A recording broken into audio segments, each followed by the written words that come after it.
Hello, and welcome to Girls Run These Worlds. I am the keeper this evening, Sade or Ambrose, she, they pronouns, and we are here for the second season of the Arcane Core Seekers. Um, it's a continuation based off of a Monster of the Week campaign that was run a few months prior, so we're picking up from where we left off, and it was quite the doozy of a cliffhanger that I'm so happy that I wonderfully, stealthily put there.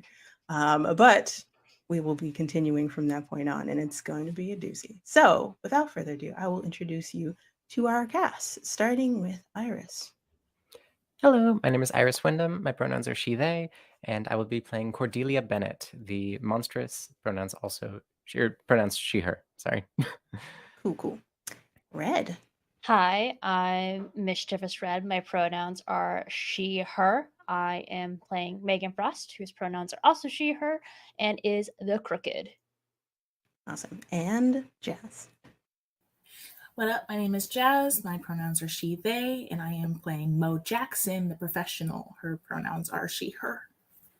Cool. And we are missing Vin, but no worries. They will be back soon. So don't you worry your pretty little heads. Now, without further ado, let us do just a little bit of a recap from last time, just to pick up from where we left off. Recap. Cell S12 went to Freyton, Pennsylvania to find their missing teammate, Ezra Todd. Within the small town of Freyton, they encounter not only the knowledge that their teammate has passed, but also an entity born of death and shadows, a Doulahan. They quickly find out that the Doulahan, a fae named Willow Weaver, was placed under the control of a funeral director turned warlock, Ben Giles Olsen, as a means to revive his dead husband. After the cell broke the control Ben had on Willow, they dragged him kicking and screaming through the portal to the Fey realms. Who's to say what happened to him? He's probably fine. Or not. S12, with help from the Fae working out of the town's coroner's office, find Ezra's ghost and are able to bring him back with them to the Arcane Corps headquarters in New York City. All seems well with S12, despite a bittersweet conclusion to their mission, but it feels like some things are persisting, lingering. There is unfinished business that needs to be handled, hidden pasts that need to be unlocked, and ominous deals to uncover for the members of Cell S12. Megan has entered into another deal with the mysterious L, a lady of the lake, in exchange for magical knowledge. Megan must provide information about the handler, who's MIA it seems, Theo. Cordelia was told to keep Ezra's deal a secret before he vanished yet again. Millie is called to fulfill a favor by Theo to help resurrect Ezra as a means to fulfill his bargain with Theo. And Mo has to make sure that S12 doesn't do anything rash, or else it could be disbanded. Sorry, Mo. But without further ado, let us all get into it, shall we? It's early to mid-October, a perfect day for a light hoodie, a warm drink, and a cozy scarf. It's morning in Prospect Heights, Brooklyn. Oh, actually, I need to revert that. It's morning in Central Park, actually. We're going to be going to the middle of Central Park specifically. The reflections of the sun off of the towering glass and brick buildings reveal soft blue skies and wispy clouds. In contrast to Freyton, towering trees give way to high rises and skyscrapers, scaffolding wrapping around the buildings like vines. Advertisements and litter fill the corners of the streets and sidewalks inside of the vibrant fallen leaves. Instead of the subtle sounds of nature and peaceful quiet, there are blaring horns and rush hour are simply fading away, giving way to normal brands of the urban cacophony. But as you further get into Central Park, that quiet becomes more peaceful, more relaxing in general. You can hear the birds, you can hear people driving by on their bicycles, because bicyclists are a thing in New York City, unfortunately. On top of that, it seems like there's a quiet. You might hear a blaring horn once in a while. There is peace here. We open up in front of a wonderful place in Central Park known as Belvedere Castle. It has a pond in front of it. Shocking. perfect meeting space for the person you're getting ready to meet with, Megan. And it's a public place, so that's why you decided to come here. She was fine with that. But you were feeling a little nervous about this meeting because you're not sure if you have enough information to get there. But we'll Oh see how that boy. goes. So we'll see how that goes. So feeling kind of weird, you decide to lean on some people that are kind of having your back at this moment. So you're sitting on a park bench overlooking this beautiful view. Can you describe what Megan looks like? Yeah, so Megan essentially looks like a punk. That is kind of the best way to describe it. She's pretty young looking. She has very short pixie cut pink hair, wearing a black choker that's pretty much it's pretty much shot like a dog collar, like you think what you would think of one. She is wearing pretty baggy, loose clothes. She's got to keep it to where she can move need be, and her ears covered in piercings, along with some piercings on her nose. Awesome. So you're sitting on this park bench. It's about, let's say, 10 o'clock in the morning. I'm not sure if you're used to being up this early in the morning or not, but this seemed important. If you look over to an area, maybe a few yards behind a tree, perhaps you can see one of your, just the edge of one of your friends from the Corps, just standing there. They're trying to be sneaky. They're doing a good job. It's Ace. Uh, they just jerk their head towards you as if, like, like kind of, so what's going on? I don't know what's going on. You also feel a buzz in your pocket from your phone. Did you want to take a look at that? Yes. All right, so you do. And there's you have a wonderful group chat set up with a lot of people that like-minded people like you from the Corps. One of them, just an emoji of a cat, says that, like, got your back. I see you. Smiley face. Great. And you feel comforted. As you're looking down at your phone, you hear a voice. Hello, Megan. Why, hello there. It's good to see you. You turn around and you see this woman standing next to you. Actually sitting down as if she's been there the entire time, and it's very jarring, unfortunately. Not surprised. Not surprised. You should be surprised as often as this happened, but it's happened so often that it's not a surprise anymore. You kind of expect her to just show up now. She has a very sharp smile, softer than normal, a little bit more hopeful, a little bit more positive. And she has her legs crossed, arms open, not crossed over her chest this time, which is great. That's a good change for her. So, do you have any information so far? I know information about Theo is a little bit difficult to come by, but I'm pretty certain you got something, right? I've gotten some. It's hard to say what you would already know and don't know, given Test the your waters, shall we? yes. So he only seems to have been around for 10 years or so, at least as far as our records I've found have Mm-hmm. gone. He's been with us for 2. And before that, he was a hunter, but he left for not really bad reasons. It wasn't because he was thrown out of being a hunter. He wanted to become a handler, which is generally seen as a demotion, but no records kind of led to that. Interesting. Again, there's not really a lot concrete about him, which I'm sure you could expect. He covers his tracks. Interesting. That is a little bit more than I thought. In regards to him not being a hunter anymore, I didn't realize he became a handler. Is that what that's called? Yes. What does a handler do in the case of a hunter group exactly? He essentially is the ultimate one who kind of keeps us out of trouble, even though Mo does a pretty good job of that. But Mhm. we all kind of report back to him. He gives us cases, he gives us information, and helps us out where it's needed. Okay, interesting. Well, I don't know about the 10 years Hunter situation being with you, but they do cover the tracks very well. And I did say I was going to give you more information about, or more help in regards to not getting caught, right? Yes.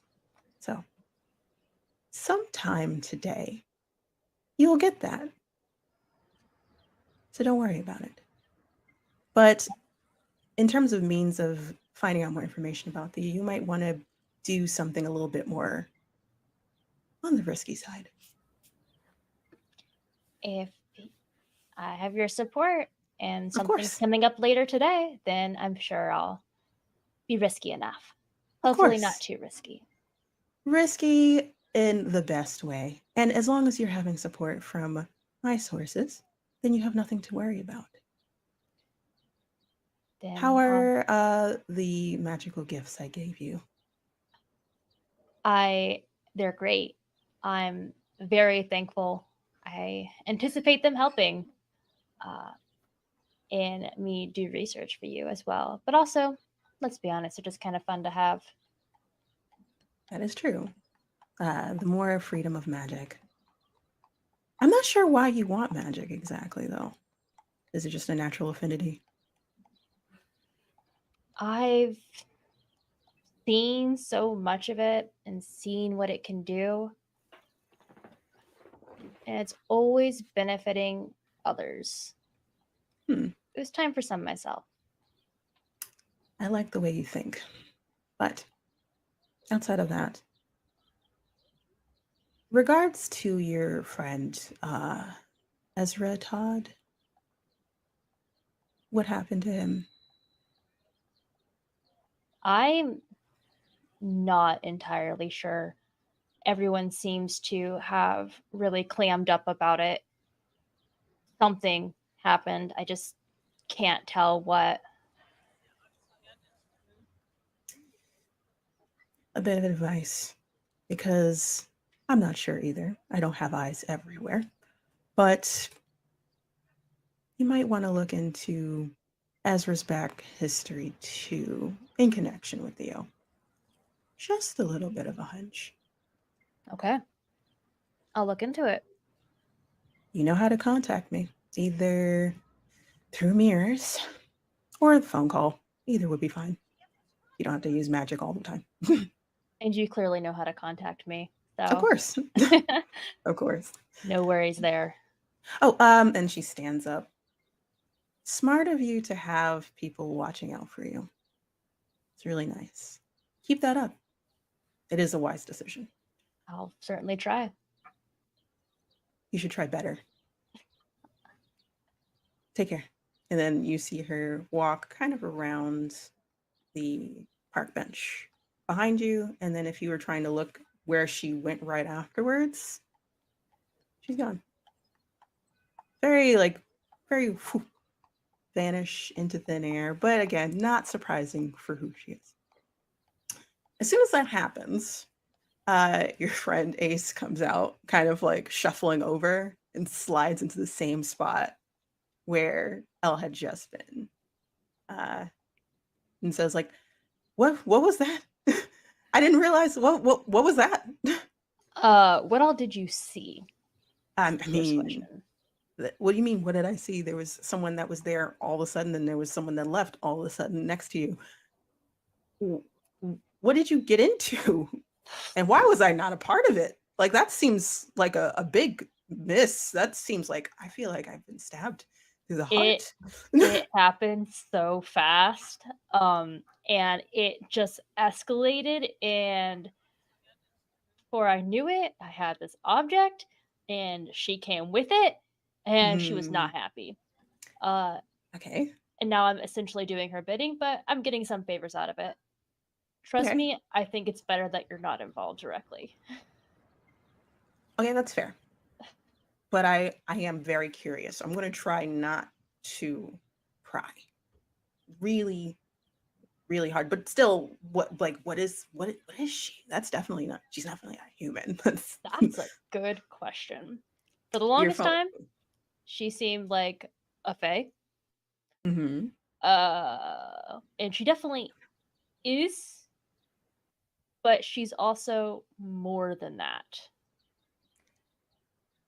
I'm a little concerned because I feel like that's something that you might need to know at some point. And then as soon as Ace says that, your phone goes off again. It's like vibrates. It's the cat emoji again. Just like, WTF, what the fuck was that? Like, so same thing. I need to know, like, what, and then like a whole emoji of like mind blown is essentially Megan will what you just see. send that purple face that's like a monster devil, and she'll send that back. It just seems like someone's typing, but it keeps on like trying to figure out what to type, so it just keeps going for a little bit because they're like, I don't know what to say to that. It's like Ace was like, but that's a bit dangerous though. Like, if you don't know what she is, and I really want to ask what they're asking from you, and you're telling me that I can't know. Not that. If you think about it, you already know. Who have I been having you look into? Oh, that Theo Yeah. guy. Yeah. I mean, I guess we could try to look into it harder. It's just that like we're blocked really hard, and there's not really anything we could do without like alerting people. She did give me something may happen today. I don't know what, so I can't really give you information on where to be or how to help. Cool. Ominous powers. Sick. You have no idea. Okay. Whatever this thing that happens, we'll keep an eye out for it, I suppose. Just be careful. Sounds super cool, but also super dangerous. So, you know how to contact the group chat. Yeah, I think she thinks I'm useful for now. So I think I'm okay.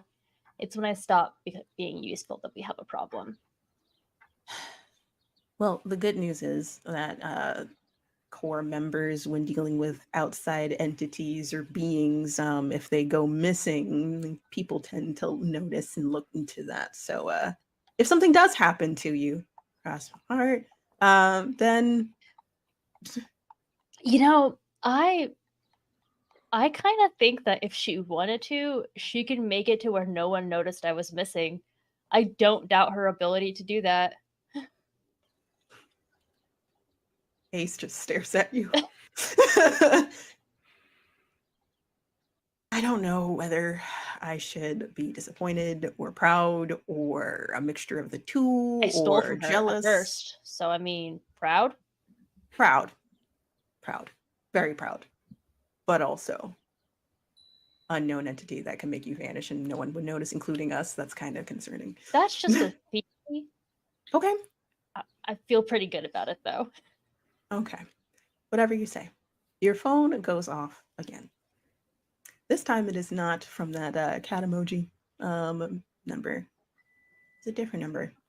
It is from your handler, your new one, your temporary one, Aurora. The message reads, "Get to HQ ASAP, emergency." Exclamation mark. Smiley face. I guess duty calls, Ace. And then just as Ace says that, their phone goes off as well. And like they make a very quizzical look at their phone real quick. If you look over, you can see that it's the exact same message, but different handler, not Aurora. Not a smiley face next to it. It's like, I'm assuming this is a big problem.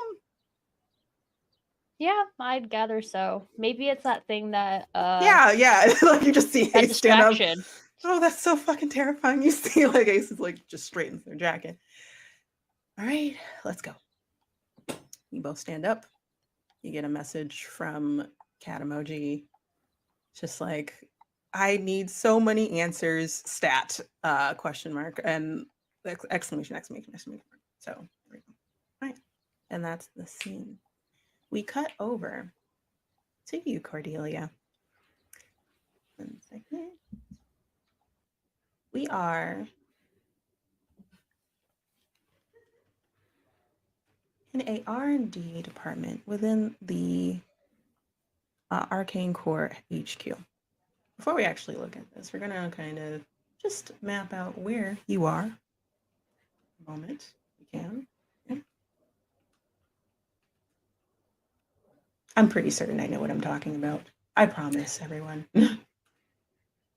Yes, so your HQ is right here.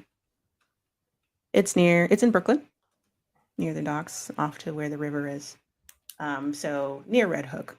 It's if you step outside during a certain time of day, it smells horrible. But right now, that's not the problem. You don't have to worry about that.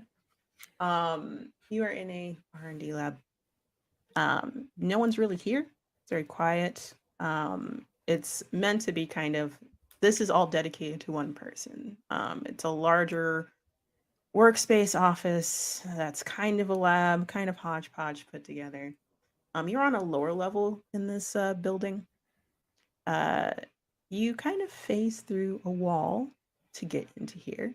You don't use the door because why would you do that? And there's someone standing at a desk working on something, reading through books, shifting through papers, wildly moving around. What does that person look like? They have sort of short cropped black hair, tan skinned, pardon my voice. Totally fine. And just sort of a short, squat figure, very energetic, moving around, and like very, I would assume, engrossed in their task. Okay. Now, as you float over and do whatever you are getting ready to do while they are in their zone, what does Cordelia look like? Cordelia is, for one, translucent. If the phasing through walls didn't tell you that, she is a ghost and has just sort of translucent, sort of blue skin. Her hair used to be just long blonde, now just sort of like fades off at the ends, along with the rest of her form. And she just looks lost to time in her clothing. It's archaic and obviously from like centuries past. And she is, for the most part, rather plain looking. If again, she wasn't a ghost. All right. So you walk up to this person. Pronouns are. For the assistant, they, them. Yeah, okay. So you float over to them. They're engrossed. They have headphones on. They're vibing. They're probably like singing a song, like, and then like going through stuff. What are you gonna do to get their attention? I think that Cordelia just sort of like scoots over to the other side of the table, props open a book, and then just like eyes just like wide and wild, just, "Hi, Jack, how are you doing?" Oh, jeez. Hi. How are you? I'm doing lovely. Takes the headphones out. Could And you how are not you do doing that today? anymore? Like at all? Like my heart is gonna give out at some point if you keep doing that. Fine, yes, of course. Okay. Whew. How can I help you today? Same thing, same problem. Same problem, yes. I think we're getting close though. Yes. Yes, it's just I'm very intrigued. It like pulls out one of the notebooks, like goes through it. And if you look at it, it is uh the notebook that you were able to like transfer notes over to from a source that you last got from. It's just like these notes are like amazing. Like I don't even know Who wrote this? Was this you?